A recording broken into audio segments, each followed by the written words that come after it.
Good morning, world. Good morning. You're watching the John and Alex Show. I'm Alex. And I'm John. And this is episode 7. All right.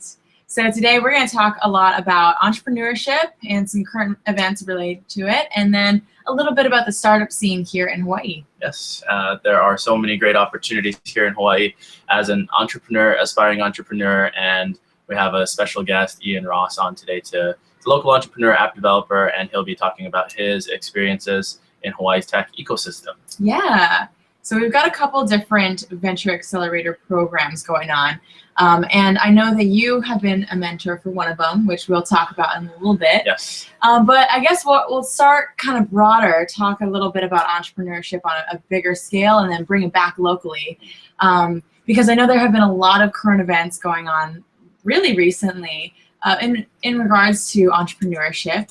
As many of you already know, Mark Zuckerberg and Priscilla Chan Zuckerberg have just given birth to their new baby girl, Max, and they wrote a letter to their daughter, and that has gone viral. And they've also been very philanthropic lately. They are donating 99% of their shares to philanthropic efforts, to charities, and to making this world a better place. Yeah, it's really cool that there was a letter that was posted, as Alex said, and sort of a letter to their daughter, speaking through her about the good that they're going to do in the world to just make the world a better place. Mm-hmm. So it's really cool. I think that those shares are valued at $45 billion.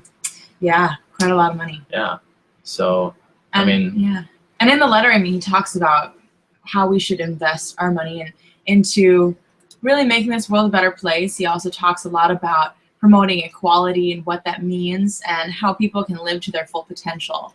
And Mark Zuckerberg in particular is a strong advocate for personalized learning and technology and connecting people.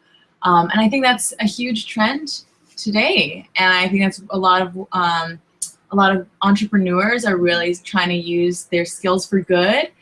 And we're really seeing that, so it's quite exciting. Yeah, I think cost-based businesses are really popular. Obviously, if you can do good, if you can create a sustainable business at the same time, it's a win-win. So it's really cool to see, people like Mark Zuckerberg obviously make a really big impact through doing what they love, through entrepreneurship, and not very long ago starting from the bottom, really. Yeah, it's pretty cool to see.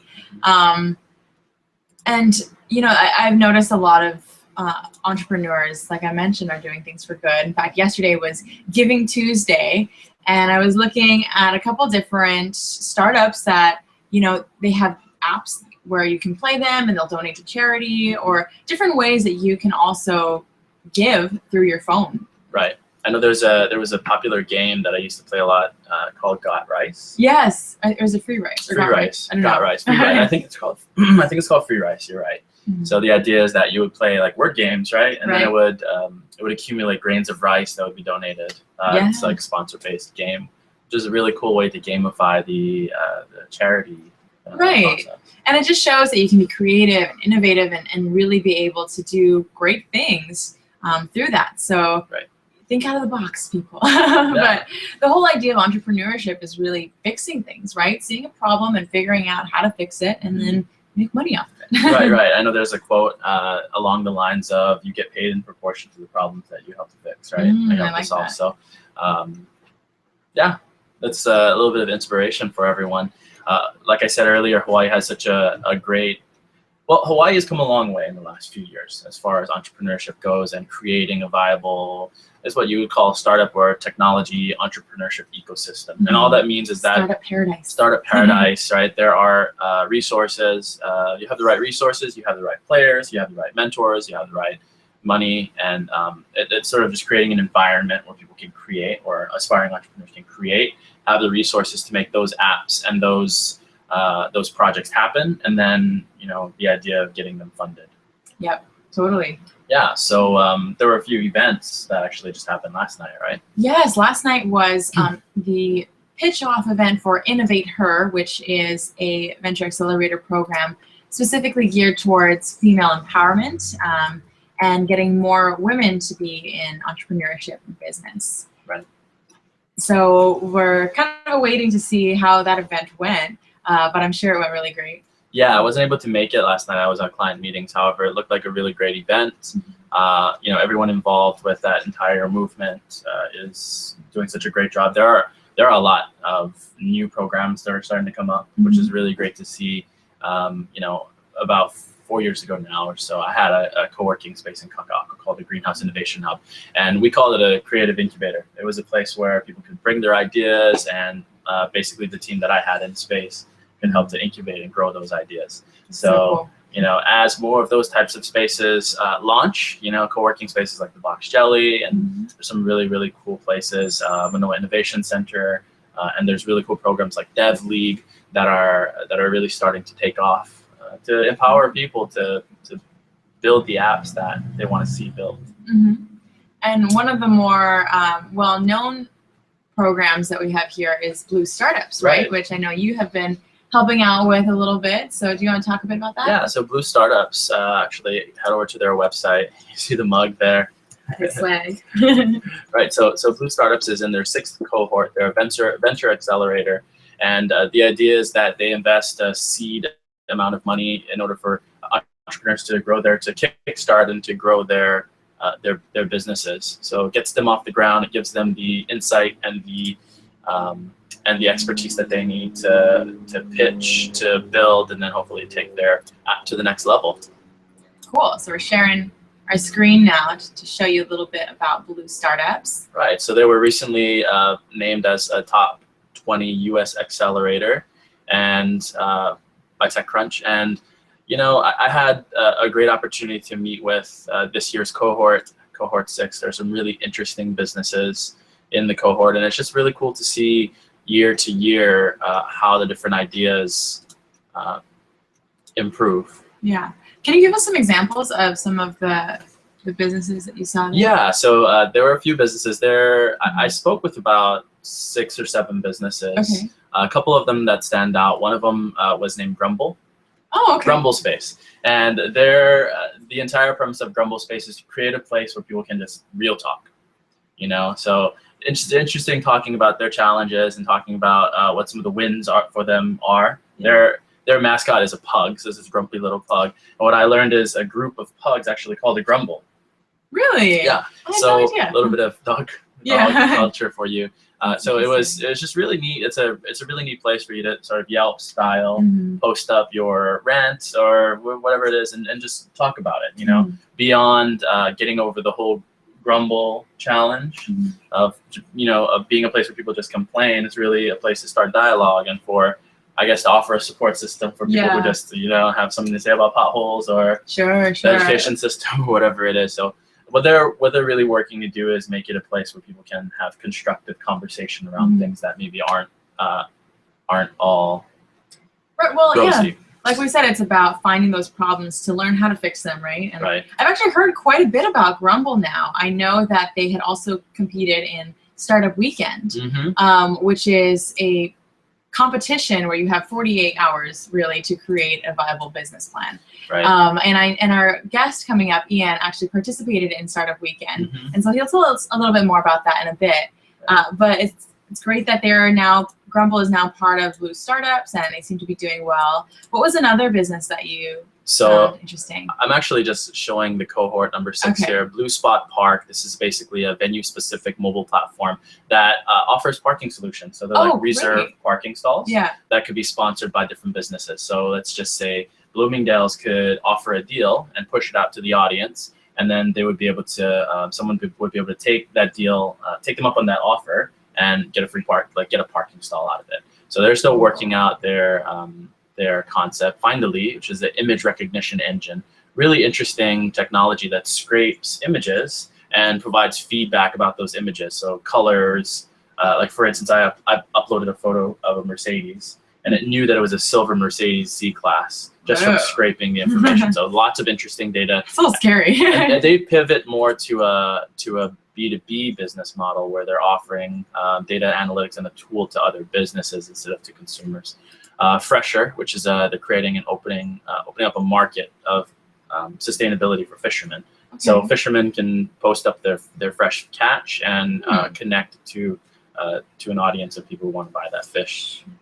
Rumble, as I mentioned earlier. Yeah. It's a social messaging board for the times in life that aren't so great. Key Reply is one that was really polished. Basically, it's a keyboard. I guess you could call it a plugin that that plugs into iOS, Android, and also on desktop, and allows you to preload responses into a keyboard, almost like a Swiss Army knife for your clipboard.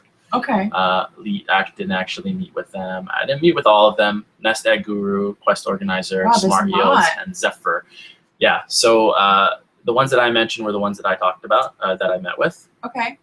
And go to bluestartups.com to look more into those.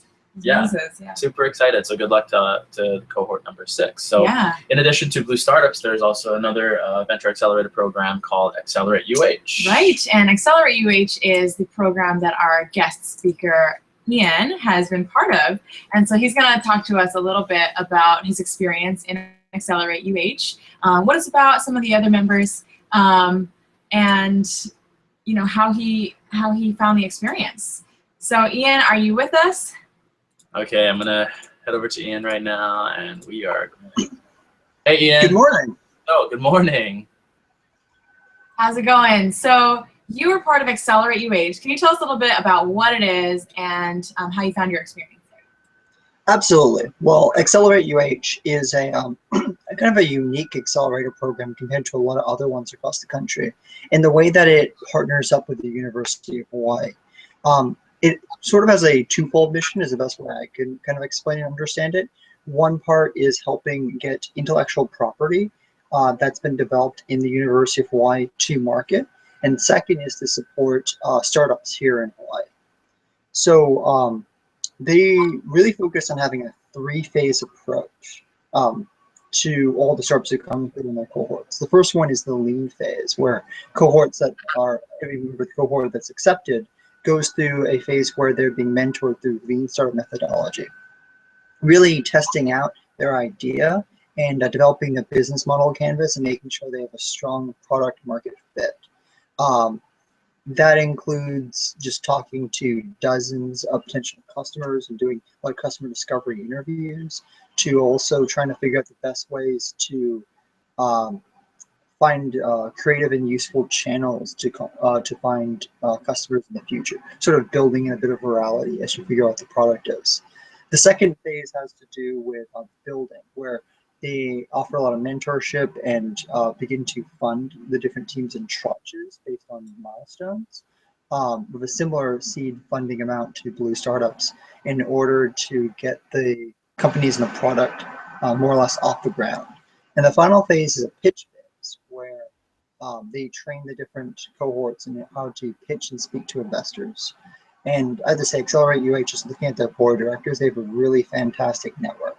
They're only in the 3rd cohort, and I have to say, I think it's very exciting how much they've developed this program out already.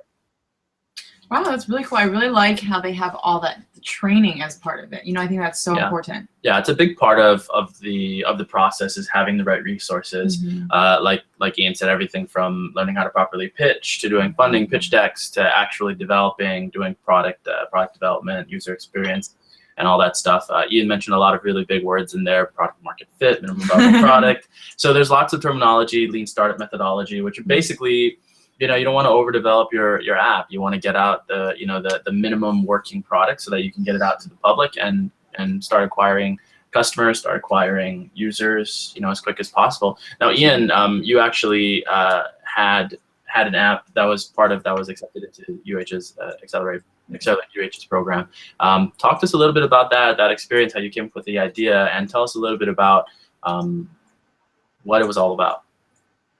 Sure. It was actually in preparation last night to being on the show that I started thinking about the story. And I hadn't really noticed until last night how my relationship with the entrepreneurial community and the pipeline really worked in such a fantastic way. So the long story short on it was I graduated the University of Hawaii in spring 2014 with Alex sitting next to you.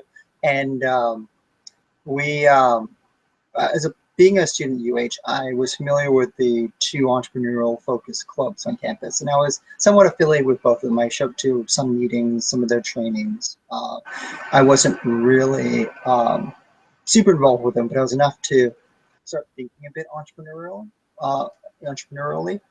Then what happened was some of the friends I made in those groups invited me to start a weekend earlier this year. I already had a few ideas brewing, having spoken to some friends who had done startups before. I was already trying to think of a good product. And in Startup Weekend, we put an amazing team together. In the first phase, we had to pick which teams to support. We got the second highest amount of votes initially, so that gave us a pretty good pick of a lot of really fantastic programmers, designers, and other entrepreneurially minded people. Awesome, Ian. Ian, what was your idea for Startup Weekend? Sure. Well, I want to tie that into that right now. Well, our idea, what we later named it anyway, is Hanai, where we think one of the problems with traveling is that when you go to a new city, a lot of the local knowledge that you could really benefit from, like the cool places to go, are really locked in the minds of the people who live there without a really good connection for being able to get that. And just grabbing someone off the street doesn't necessarily work. And that when you do get tours, they're often canned, over-rehearsed experiences. So our plan was to pair up travelers with locals who can give them kind of an authentic, off the beaten path kind of tour of the cities that they're interested in going to. So here's our page where we're just collecting some emails for our newsletter right now. What our main value proposition really is that we think that the people who live in the cities already have the best knowledge about the great places to go. And we want to connect them to go so that people can go to interesting places, events, and activities, but also get some of that local expertise. So if you want to know someone who can tell you all the best food spots, we can match up with this really cool person who brings you there. And that was our main plan. Think Uber for tour guides. Yeah, and I actually helped Ian a lot, giving tours in Waikiki and whatnot. And it was really quite a fun experience, actually. For the tour sample questions that we were giving, we just kind of found someone on the street and asked them, why they like to travel and what they want to experience when they're traveling. And a lot of people really do want to find those local hidden gems. And I think it's a great way through this app to showcase, our islands as we see it. And any place as a local actually sees it, and give that experience to someone who's traveling. Right. I think it's definitely a trend whenever people travel, like you said, is to look for those local experiences. Mm-hmm. So I think an app like Hanai is a really good opportunity for people to connect with not only people on the ground here, it's a different side. And it's that connection. Really cool. So Ian, you've been through Startup Weekend and XLR8UH and have been going through this for quite a while now. Do you have any advice for any budding entrepreneurs? Sure. Actually, the advice I have is the one which was given by one of my friends who was once on CNBC's top 10 startups of the year. I had a really great opportunity when I was in Washington, D.C. for an event called Opportunity Nation back in February to sit down with him for a little bit. And he gave me some really fantastic advice. And he's someone who didn't even go through an accelerator program and brought together money from a lot of major investors, including Mark Cuban. And his big one was think about what your advantage is, either geographically or knowledge-wise. Really think about what you want to aim for. And for Hanai, we just figured tourism industry for Hawaii. The next step is look at the current trends. So what are other startups doing in other fields? What are things which people are being able to do successfully to upset markets or to really find innovative ways to join the market?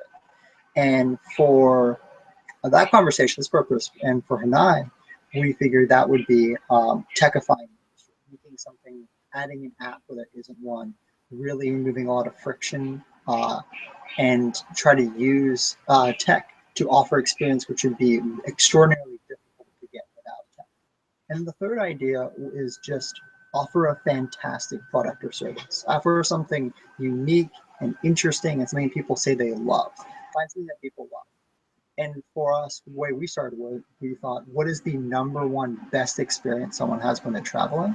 And from everyone we talked to, and from my own personal experience, it's when I go to a place I barely know, but I see someone there who knows my interests and my likes, and they take me to really cool places there. and off the beaten path. I had the experience of just going on a tour in Istanbul, and the next day meeting up with a friend who actually lived there. And the second tour was a lot better because I never was on a single main street. I don't even think I knew where I was the entire time, but I got to see all the coolest shops there. And so that's the thing. Start at a really high level and work your way down. And if you line all those things up, you might have something that people want. Awesome. I think for me, the best advice that I can give someone is take the first step. You know, a lot of times aspiring entrepreneurs are afraid of what their product's going to end up like, not going to have the resources. However, I've learned if you don't jump, the parachute will never open. And I would just encourage everyone who has an idea to ask questions, to connect with people like Ian, to check out programs like XLR8UH and Blue Startups. There are events all the time. Going to meetup.com, there are online business entrepreneur events and meetups. And the best thing that you can do is just take one step every single day towards building your team, towards asking for the support, towards getting the funding that you need to get your business launched. And, you know, bootstrapping a product, which basically means that you're going to build it by yourself. You're going to raise the money by yourself, or if you're a designer or developer, build it on your own. I think that's super common. You know, if you watch Shark Tank or other programs out there that talk about investment, you know, funding these ideas, a lot of times what these investors are looking for is effort. You know, so if you have a product or service and all you have are excuses about why it hasn't sold or why you don't have any customers, that's a good indicator of, you know, whether you're doing it for fun, how serious are you about it, and also the viability of the app. A lot of successful apps that I see also are just reinventions of existing apps, you know, that are marketed in a different way or presented in a different way. Wow, that's great advice, both of you. And, you know, I guess I also went to Opportunity Nation in February with Ian, and I took an entrepreneurship workshop or breakout session. And I think the advice that kind of hit me there was to not be afraid of failure. You know, a lot of entrepreneurs fail often and they fail quickly. And they just get back up and they realize, okay, that didn't work, so on to the next. Right. I think that's the difference. You know, in Hawaii, I guess culturally, we don't necessarily embrace our failures as much as other places. You know, the difference between Hawaii and the Bay Area would be someone in the Bay would be like, well, I failed 6 times, you know, and look at my $1 billion business. So that's really it. You know, a lot of times through failure comes success, you know, and that's the only way that you can learn is through making mistakes, you know, and improving each time. Right, and it's from learning from those mistakes as well. Yeah. So Ian, do you have any final words for us? I really do. As Alex mentioned, we were both at Opportunity Nation. It's a fantastic event where we talked about trying to rebuild the ladder for mobility and upward mobility for young people in America. Entrepreneurship is one of them. It's obviously a fantastic route if you want to, you know, find a way to make yourself someone who's successful, but also supporting the community around you. And in February, I was not in that training session with her. I was in another training session. And that's because earlier this year, I was already not imagining myself trying to make steps to be an entrepreneur and really go about this. And in a matter of just a few months since then, I started running with this project. So when you hear that, take the first step, and that's the most important thing, yes, your advice absolutely trumps mine, because it completely takes your life in a different direction in the course of even just a few months. Right. There's a really interesting personal development person. His name is Marshall Thurber, and he talks exactly about that. It's called procession. You know, when you're going for point B, and you know, I'm going to go from here. I'm going to drive to Kahala. Procession is, you know, is the process along the way. You know, I had no idea that I would stumble upon a sale at Macy's and then meet my best friend for lunch. You know, so a lot of times your real goal is found along the way. You know, so let procession happen. It's sort of kind of the natural serendipity of the creation process, the creative process, and a lot of times it's where the best stuff comes out of this procession. Yeah, and it's kind of just being open-minded and taking those opportunities as they come, right? Yeah, absolutely. That's great. You know, actually going back full circle a little bit, talking, you know, about what Mark Zuckerberg had mentioned with reaching, you know, equality and being able to promote learning and technology. When Ian mentioned Opportunity Nation, that's really what it is. Like you mentioned, about promoting upward mobility and opportunity for everyone, no matter what background you come from. And so I think it's really great that I feel like the message has all kind of come to the same place again of how can we promote this equality and how can we get more people to have these types of opportunities. And I definitely think that entrepreneurship is a really great way to do that. Yeah, absolutely. And you see it happening more often. You know, people are starting to work from home. Right. People want to empower themselves to do their own thing, do what you love. It's sort of, we're in that culture now where it's like, let's live life. And maybe it's just the people that I hang out with. You know, however, we're all ambitious. We're all, you know, we want to travel. We want to see the world. We want to make a difference and do what we love, get paid while we're doing it. So that's where it's at. And change the world for good. And world peace, right, yes, Alex? world peace. I'm learning. Maybe I'll be a pageant guy someday. Maybe not. Awesome, Ian. Well, hey, thanks so much for being on with us. Yeah, and thank you. How can we find out more about your projects and more about you? How can we connect with you on social media? Give us the digits. Or the Sure. Facebook.com/Hanai app and HanaiApp.com are both really great ways. On HanaiApp.com, you can sign up for our newsletter. But we also post most of the ongoing experiences and the different milestones we hit on that Facebook page as mentioned. But thank you so much for having me on. I really enjoyed it. Hey, appreciate your time, Ian, and good luck to you in your future ventures. I know you're going to be successful. Yes, you already are. Very cool. All right. Well, just a little recap on our show. Again, this is the John and Alex Show, if you're just tuning in.